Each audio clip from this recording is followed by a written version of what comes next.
देखिए, इतिहास में ना कुछ नाम ऐसे हैं जो बस अमर हो जाते हैं। और ऐसा ही एक नाम है सिकंदर। एक ऐसा योद्धा जिसकी कहानियां आज भी हम सबको हैरान करती हैं। तो चलिए आज इसी कहानी में उतरते हैं और देखते हैं कि कैसे वो बना सिकंदर महान। सोचिए, सिर्फ 32 साल की उम्र में दुनिया को बदल देना। ये कहानी एक ऐसे ही राजा की है। सदियां गुजर गईं, लेकिन आज भी जब उसका नाम आता है तो एक अजीब सा सम्मान और हैरानी होती है। आखिर क्या था उसमें इतना खास? क्या बात थी उस इंसान में? तो कहानी की शुरुआत होती है उसके जन्म से, प्राचीन मैसेडोनिया में। ये वो जगह थी जहां एक ऐसे लड़के ने आंखें खोली जिसकी किस्मत में शायद पूरी दुनिया को जीतना लिखा था। वो साल था 356 ईसा पूर्व। मैसेडोनिया के राजघराने में एक राजकुमार पैदा हुआ।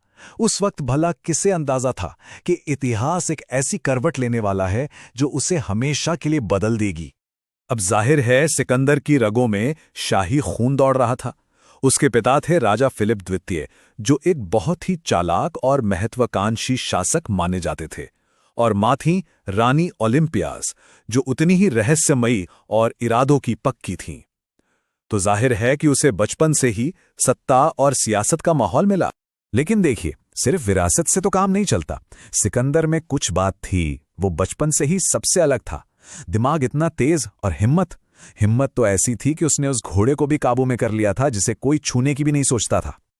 और सोचिए, ऐसे असाधारण लड़के को गुरु भी कैसा मिला। उस दौर के सबसे बड़े दार्शनिक अरस्तु ने सिकंदर को सिर्फ किताबी ज्ञान नहीं दिया, बल्कि उससे वो समझ दी, वो नजरिया दिया जिसने उसे एक ही वक्त में एक योद्धा, एक दार्शनिक और एक शासक बना दिया। और यही उसकी सबसे बड़ी ताकत बनी। तो एक तरफ बेहतरीन परवरिश, दूसरी तरफ अरस्तु जैसी शिक्षा। अब बस वक्त था उस सपने को हकीकत में बदलने का। एक ऐसा सपना जो शायद उससे पहले किसी ने देखने की हिम्मत भी नहीं की थी। पूरी दुनिया जीतने का सपना। लेकिन तभी अचानक उसके पिता राजा फिलिप की हत्या हो गई, और सिर्फ 20 साल की उम्र में सिकंदर के कंधों पर मैसेडोनिया के सिंहासन की जिम्मेदारी आ गई। ये एक बहुत बहुत बड़ी जिम्मेदारी थी, लेकिन सिकंदर वो तैयार था। उसके जिंदगी की जो रफ्तार थी ना, वो सच में हैरान कर देती है। 20 साल की उम्र में राजा बना, और अगले सिर्फ एक दशक में, सोचिए, सिर्फ 10 साल में उसने ग्रीस से लेकर भारत तक अपनी जीत का झंडा गाड़ दिया। और फिर बेबीलोन में उसकी मौत भी उतनी ही अचानक हुई। तो राजा बनते ही सिकंदर रुका नहीं। उसने अपनी सेना के साथ वो अभियान शुरू किया जो इतिहास में हमेशा के लिए अमर हो गया। सबसे पहले उसने ग्रीस को एकजुट किया, फिर मिस्र पर कब्जा जमाया, और उसके बाद उस वक्त के सबसे बड़े और ताकतवर साम्राज्य यानी फारस को घुटनों पर ला दिया। और ये विजय यात्रा उसे खींचकर भारत की सीमाओं तक ले आई। लेकिन भारत में उसका सामना एक ऐसे राजा से हुआ जिसने उसे ये दिखा दिया कि असली जीत सिर्फ जमीन जीतने में नहीं है, बल्कि दिलों को जीतने में है। ये कहानी सिकंदर के एक विजेता से ज्यादा उसके एक इंसान होने का पहलू सामने लाती है। जी हां, भारत की सरजमीन पर उसकी टक्कर हुई पंजाब के वीर राजा पोरस से। एक ऐसा राजा जो अपने स्वाभिमान और अपनी बहादुरी के लिए दूर दूर तक जाना जाता था। झेलम नदी के किनारे दोनों सेनाएं आमने सामने थीं, और वो जो लड़ाई हुई वो जबरदस्त थी।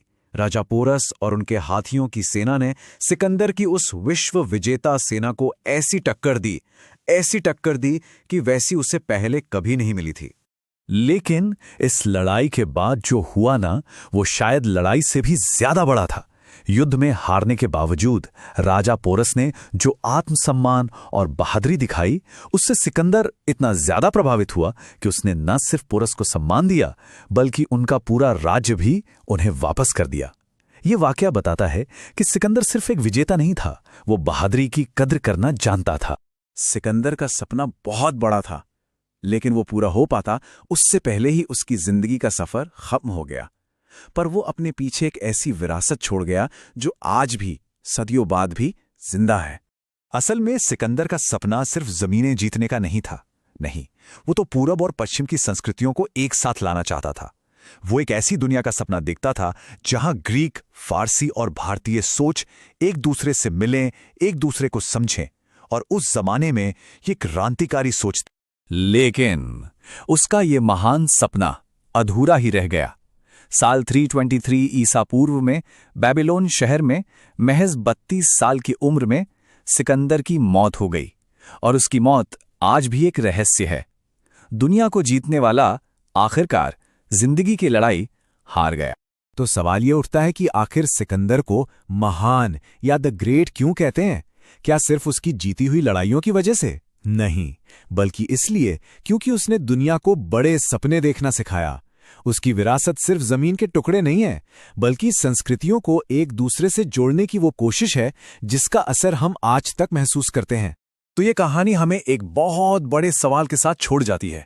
जरा सोचिए, अगर सिकंदर कुछ साल और जी लेता तो आज की दुनिया कैसी होती? हमारा इतिहास, हमारा कल्चर, दुनिया का नक्शा आज कैसा दिखता?